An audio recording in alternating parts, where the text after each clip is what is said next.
la ci arrangé nga def ko ci. effectivement donc laas bu weesu loolu dañuy fexe wàcc ci biir réew mi ndax nag da ngeen a amoon xew-xew boo xam ne ndama ngi ci gàccee ngi ci woon waaye mënees na jàpp ne ndam ngeen ci jëlee je veux dire bokk mu mel bu Ndakaaru toll ni tembe seen nit moo ko yor Abass Fall luñ ci mën a defal comme jàngat balaa ñuy dugg ci biir résultat beeg la ko waral ndax ndam di dund lu la bett am déet.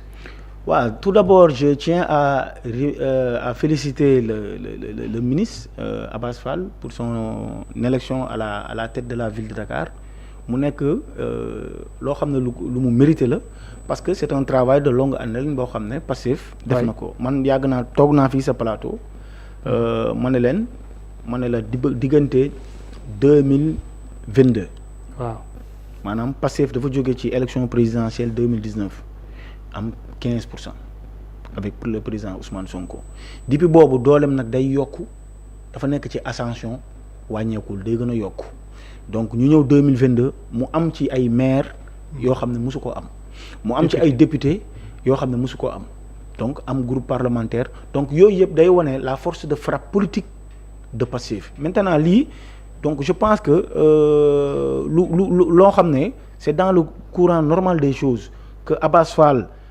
puisse gagner la mairie de Dakar suite à l'éviction de Barthélémy Diaz. Je pense que ce sont les conseillers qui ont décidé que ñoom jàpp nañ ne profil bi gën mooy Abass Fall. Il y avait d'autres candidats mais comme li ma lay wax en démocratie donc la majorité moo koy emporter, la légitimité c'est l'élection et Abass est sorti vainqueur. Alors Abass Fall vainqueur dans la mesure où au départ Pastef n'avait que 13 conseillers. Comment Pastef a su faire ba dem ci 49? Comment est-ce que c'est construit ce travail-là? Ci ban dynamique, ban stratégie ba ngeen yegg ci gagner mu nekk presque une surprise pour d'autres? waaw déjà dafa am peut-être du révélation hein, c'est une information que je donne.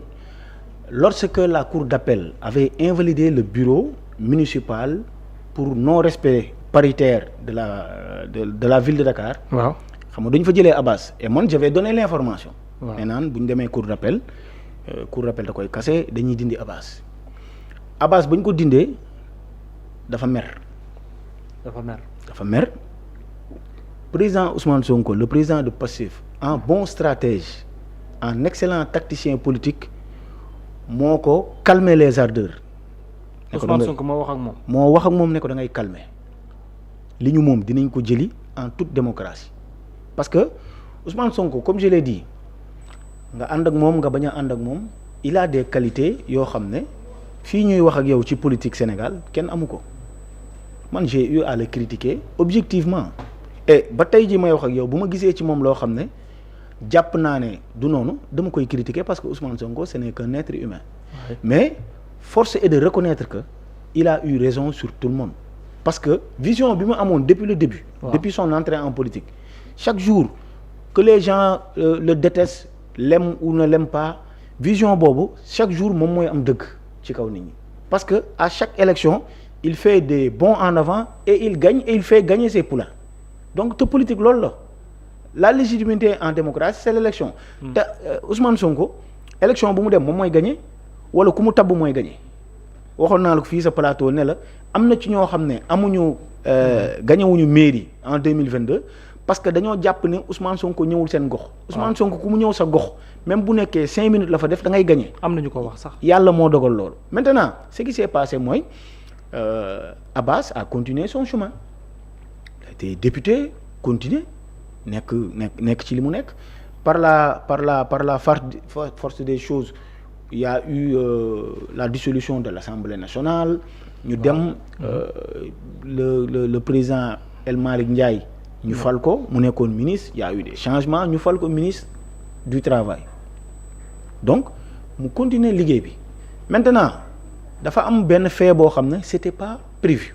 ban la mooy le fait qu'un citoyen qu'un jeune de Pastef ait l'intelligence de regarder dans le code quelque chose qui peut faire appliquer une décision de justice pour l'éviction de Barthélémy Diaz te loolu mi ngi ci code bi donc c'est un jeune qui a pris ses responsabilités qui a eu l'intelligence de lire de xool xam na ni lii droit may na ko mu ñëw dem def ko donc y a absolument rien de politique maintenant li ci xew mooy ba loolu mu defee Barthélémy dem déposer ay recours waaw. mais Abbas il a toujours eu des ambitions de diriger la ville de Dakar parce que man je l'avais dit au président Ousmane Sonko 2022 dama ko ne woon te boo sa réalisateur bu ñëwaatee ci émission bi mu fi mujjee def dama ko waxaat ko ma ne ko sa booy GPS yi en 2022 sa booy GPS yi waaw koñ bu ñu nekk koo fa teg koo koy gagné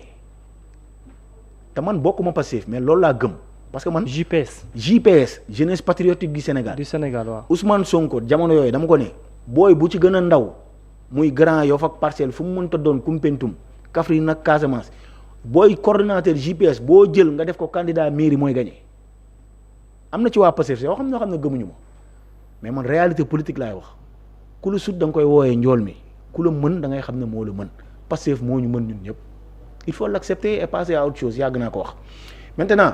waaw Abass Fall a eu. 49 voix. waaw si ñu demoon au départ ñu ne 13 voix. mais parce que question bi may posé wu depuis le début ba ndege ni man daf cee bokk fan la 49 voix yi jógee. waaw non pas 49 voix yi dama la koy expliquer xam nga Yewwi Askan Wi 2022. waaw 59 conseillers municipaux lañ am 59 conseillers municipaux Pastef am 13. taxawu am 27. ci biir 27 taxawu yi 9 dañoo allié wu ak Barthélemy ci biir élection bi 6 yi allié wu ak Barthélemy 3 yi ñoo ñëw. donc 9 yi allié ak Barthélemy. waaw 6 yi ñëwuñu dañoo boycotté 3 yi ñoo ñëw donc Benno Bokk Yaakaar. waaw am na 22 conseillers. waaw yeneen yi nga xam ne dafa am je pense que loo xam ne dafa rëcc nit ñi observateurs yi ci ville de Dakar parce que Sénégal dafa bari nañ si yoo xam ne ay chroniqueurs nekk ci plateau site internet yi dañuy wax li ñuy wax xamu ci dara wax ay experts politiques lañ ay consultants lañ amuñu xam-xam je rappelle Babacar da ngay dem xool la liste des 100 conseillers municipaux de la ville de Dakar. est-ce que xam nga ne am na 19 autres conseillers yoo xam ne. ils sont issus de l'opposition te est-ce que xam nga ne ci biir 19 conseillers yi 15 yi fii may wax ak yow ci mouvance présidentielle lañ bokk. ci majorité bi lañ bokk. parce que Yewwi Askan Wi la woon. ah non seulement am na ci ñoo xam ne Yewwi Askan Wi lañ bokk mais après am na ci ñoo xam ne après la présidentielle la ñu ñëw wuy si. am na ci ñoo xam ne c'est après les législatives la ñu ñëw wuy si tu prends le cas de Mamadou Lamine Diallo. tekki il est conseiller à la ville. mooy doyen d'âge bi. waaw fan la bokk ci ñun la bokk après moo doon présider. ci ñun la bokk donc nit ñi dañoo xool ñi nga xam ne dañoo bokk ci entité politique yi ñi nga xam ne dañoo fës ñu jàpp ne ñooñu rek ñooy voté. waaw alors que am na ci ñeneen ñoo xam ne gëm sa bopp am na 3 conseillers foofu. gëm sa bopp waaw PDS am na 6 ay MPD liggéey am na 3 ay Jàmmi Sénégal am bokk gis-gis am na 2 donc boo xoolee même ci bureau municipal bi. waaw adjoint yi am na PUR am na ci ñeneen ak ñeneen te boo xoolee ñi nekk ci 18 adjoints au maire yi mais am na ci ñoo xam ne mais Pastef lañ àndal ay alliés Pastef lañ ñooñ dañ leen fàtte ci décompte bi ce que Abass a fait. mooy loo xam ne Pastef peut-être il avait compris trop tard mooy en politique il faut faire des compromis da ngay waxtaan ak sa wujj. faire une addition. waaw da ngay waxtaan ak sa wujj maanaam doo am nii rek ne man lii ma yor lii la déedéet àdduna demeewul noonu Pastef dafa comprendre tardivement que waxtaan dafa war a am mooy ni ko président Diomaye di waxe defee. ni ko premier ministre Ousmane Sonko di defee. Abass dafa waxtaan ak tous les conseillers municipaux de la ville de Dakar y compris ceux de Taxaw. sans exception. ñëpp la waxtaanal. Abass dafa waxtaan dafa yónnee ñu waxtaan Abass dafa seeti dafa yónnee ñu seeti politique noonu la conseil yi dama lay jox benn exemple 2021 Idrissa Diallo moo nekkoon maire Dalifort yàlla jëlee ko fi ñuy def élection seen biir ki gagné benn booy la boo xam ne conseiller la APR kenn xamu ko yorul sax commission du secrétaire élu bokkul sax ci bureau bi Baye Diop mu gagné le candidat de Taxaw te Idrissa Diallo c'était un lieutenant fort de Khalifa Sall mais ba mu gaañoo ba ñuy def renouvellement bi comme lii xew nii ak Abass c'est un boy de l'APR benn boy Baye Diop boy Mame Boye Diao moo gagné avec 27 voix sur 48 conseillers donc réalité conseil municipal dafa bokkul ak réalité élection suffrage universel direct. c'est vrai, loolu donc Abass Fall ak Pastef dañoo waxtaan ak opposition parce que li may rappeler mooy. c'est pas le pouvoir qui a gagné la ville de Dakar c'est toujours l'opposition parce que conseillers yi nga xam ne ñoo fal Abass ils étaient dans l'opposition lorsqu'ils étaient élus donc c'est pas Abass en tant que membre de la majorité moom moo gagné c'est pas la majorité c'est toujours l'opposition donc parce que ñoom ñoo nekkoon dans l'opposition gagné loolu xam nga la lay wone mooy la dynamique de victoire de Pastef mooy entre li ma la wax 2022 élection locale élection législative élection présidentielle 2024 élection législative 2024 renouvellement ville de Dakar 2025. d'accord donc loolu day wane ne. Pastef waxtaan naag ñëpp te ñi votel Abass. waa kër Khalifa Sall lañ waa APR la waa Bokk Gis-Gis la waa MPD liggéey la. waa Gëm Sa Bopp la. yaa ngi dégg. waaw ñoom Mamadou Lamine Diallo la. doo may tam waa kër Barthélémy Toye Dias de. waa kër Barthélémy Dias voté nañ Abass waa kër Barthélémy Dias nee naa la Abass c'est-à-dire il a fait un travail de terrain boo xam ne dafa dégg ndigalu président Ousmane Sonko. Sonko dafa yónnee ñu waxtaan ak ñëpp waaw parce que politique il faut nga def compromis dañoo waxtaan ak ñëpp. nee naa la même Ngone Mbeng waxtaan na nañ moom. kan Ngone Mbeng. mais Ngone mi toog war a wutu bopp. ma la wax Ngone Mbeng waxtaan nañ ak moom pour mu bàyyi parce que li ñu leen jaay xaalis amu fa corruption présumée amu fa dig terrain amu fa comme li xewoon ay Dalifort li ñu fa doon wax ak yooyu ay enveloppe 300 000 fii Pastef dafa jaay benn projet. agenda national de transformation systémique du Sénégal la jaay conseillers yi nga xam ne ñoo nekk ville de Dakar am na ci ay nit yoo xam ne dañoo ànd ak Abdoulaye Diouf Sarr mais Abass lañ voté Diouf Sarr am na fa ñaari conseillers te APR la bokkoon Abass Fall lañ voté donc boo jëlee 13 août Pastef yi nga boole ko ak 19 yi nga xam ne moom moo nekk ci opposition bi yaa ngi dégg day nekk 32 nga boole ko ak waa APR nga boole ko ak waa Bokk Gis-Gis nga boole ko ak conseil Diouf Sarr yi mais facilement da ngay am 49 alors que c'est pas sax le résultat qui était attendu Abass 60 conseillers ñoo ko waroon fal. waaw Lass Badiane man maa la wax loolu. déet waay Lass waay 60 yi moom fu muy jógee 60 conseillers lañ amoon seen accord de principe pour fal Abass te accord de principe bi lan la lu dul dañ leen jaay. un projet dañ leen jaay. loo xam ne waxtaan loon pour waxtaan la ville de Dakar. pour la ville de Dakar. 60 conseillers ñoo waroon votel Abass ci lundi bi am na ci ñoo xam ne dañoo ñëwul am na ci ñoo xam ne dañoo ruux. kun da ngaa bëgg a wax ne ñi boycotté te ñu bokk ci Bart bu ñuy ñëwoon Abass la ñuy votel. non dama la ne am na ci ñoo xam ne ñëwuñu. bokk ci yeneen antenne. mais 8 ñoo absenté. non 12 moo absenté. non waaw non mais def nañu vote 88. am na ñu joxe am na ñu joxe procuration. waaw léegi ñi absenté am na ñi absenté ñoo xam ne joxe nañ seen carte pour voter Abass Pastef dafa waxtaan ak ñëpp politique du da ngay nekk benn néeg rek nga ne non man ci lii rek laa nekk da ngay waxtaan ak sa wujju da ngay waxtaan ak sa concurrent parce que y a des moments de l'histoire où dañoo war a unir suñuy force pour le bien commun politique du xaxarante du saagante. du rayante. waxtaan la pour le bien-être des populations. mais pour yow Abass il est le mieux placé parmi ceux qui étaient candidats pour faire dérouler mairie de Dakar li mu gën a soxla pour les 2 prochaines années. mais Khalifa Sall sax Abass la àndal. non Lass nag yooyu tamit Khalifa Sall nu muy. c'est le meilleur candidat. la ville de Dakar ñi fa nekk. la moo tax nga ne Abass la àndal. dama la ne ville de Dakar ñi déposé seen candidature xam nga ville de Dakar boo nekkee conseiller. mën nga déposer sa candidature. waaw amul fay amul dara da nga yëkkati sa loxo rek nga ne candidat nga. waaw sur les 100 conseillers lan moo tax mu am 5 candidats